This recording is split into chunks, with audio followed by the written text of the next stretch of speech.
শিশুকেন্দ্রিক শিক্ষা এই নামটা আমরা অনেকেই শুনেছি, কিন্তু এর মানেটা ঠিক কি? চলুন আজ এই ধারণাটার গভীরে যাওয়া যাক।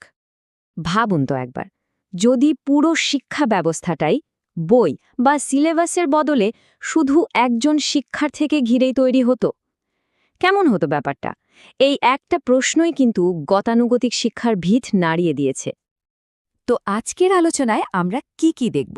প্রথমে জানব শিশুকেন্দ্রিক শিক্ষা আসলে কি, তারপর দেখব কারা ছিলেন এই ভাবনার পেছনের মানুষগুলো, এর মূল বৈশিষ্ট্যগুলো কি, আর শেষে বুঝব এর তাৎপর্যটা ঠিক কোথায়। আচ্ছা, তাহলে চলুন শুরু করা যাক।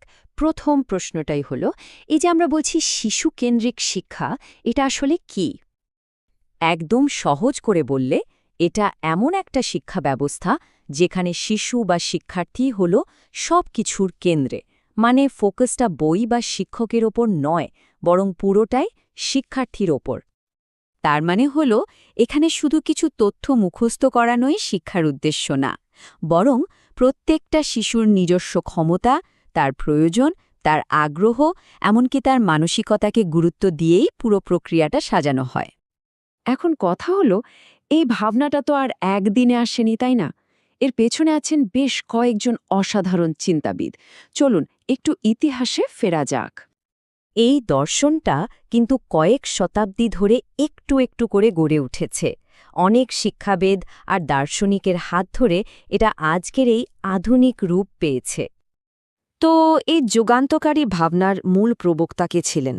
এর উত্তর খুঁজতে গেলে আমাদের ফিরে যেতে হবে অষ্টাদশ শতকে, কারণ শিশুকেন্দ্রিক শিক্ষার জনক হলেন যিনি, তিনি একজন বিখ্যাত দার্শনিক ও শিক্ষাবিদ, জন জাক রুশো। তিনিই প্রথমবার খুব জোরালোভাবে কথাটা বলেন যে শিক্ষা ব্যবস্থার কেন্দ্রে থাকবে শিশু, কোনো বই বা শিক্ষক নয়। তবে রুশো কিন্তু একা ছিলেন না। তার দেখানো পথে হেঁটেছেন জন ডিউই, মারিয়া মন্টেসরি, ফ্রয়েবেলের মতো বিশ্ববিখ্যাত শিক্ষাবিদরা।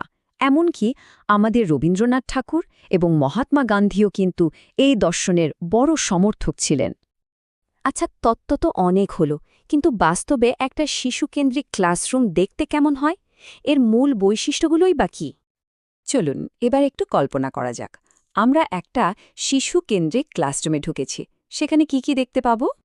প্রথমেই যেটা চোখে পড়বে তা হলো এখানকার পদ্ধতিগুলো মনোবিজ্ঞান ভিত্তিক, মানে শিশুর মনকে বুঝেই সবকিছু করা হয়। এখানে শিক্ষার্থীদের শেখার জন্য একটা স্বতঃস্ফূর্ত স্বাধীনতা দেওয়া হয়, জোর করে কিছু চাপিয়ে দেওয়া হয় না। আর শৃঙ্খলার বিষয়টাও বেশ অন্যরকম, ভয় দেখিয়ে নয়, বরং একটা মুক্ত আর খোলামেলা পরিবেশের মধ্যে দিয়ে নিজে থেকেই শৃঙ্খলাবোধ তৈরি হয়। আর সবচেয়ে বড় কথা, এখানে শিক্ষার্থীরা শুধু চুপ করে বসে শুনে না, তারা প্রতিটি কাজে সক্রিয়ভাবে অংশ নেয়। আর হ্যাঁ, শিক্ষক শিক্ষার্থীর সম্পর্কটাও এখানে একেবারে অন্যরকম। শিক্ষক এখানে কোনো কড়া হেডমাস্টার নন, বরং একজন বন্ধু বা পথপ্রদর্শকের মতো। পড়াশোনাকে বাস্তব জীবনের সাথে, অভিজ্ঞতার সাথে মিলিয়ে শেখানো হয়। আর সিলেবাসটা শুধু কয়েকটা বিচ্ছিন্ন বিষয় নিয়ে তৈরি হয় না, বরং সব মিলিয়ে একটা সামগ্রিক রূপ পায়। তো আমরা শিশুকেন্দ্রিক শিক্ষার বৈশিষ্ট্যগুলো দেখলাম, কিন্তু এর আসল গুরুত্বটা কোথায়? শিক্ষা ব্যবস্থায় এটার ঠিক কী ধরনের প্রভাব ফেলল? মানে, শিশুকে সবকিছুর কেন্দ্রে রাখলে শেষ পর্যন্ত কি হয়, ফলাফলটা কি দাঁড়ায়?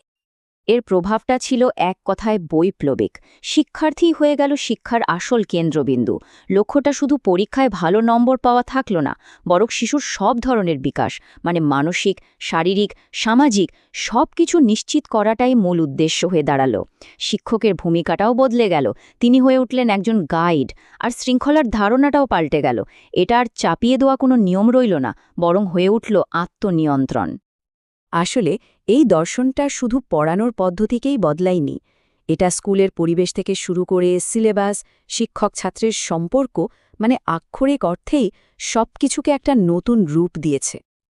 এত কিছু জানার পর একটা প্রশ্ন কিন্তু মনে আসেই, আজকের দিনের শিক্ষা ব্যবস্থা, আমাদের স্কুলগুলো সত্যি কতটা শিশুকেন্দ্রিক হতে পেরেছে? এটা কিন্তু ভাবার মতো একটা বিষয়।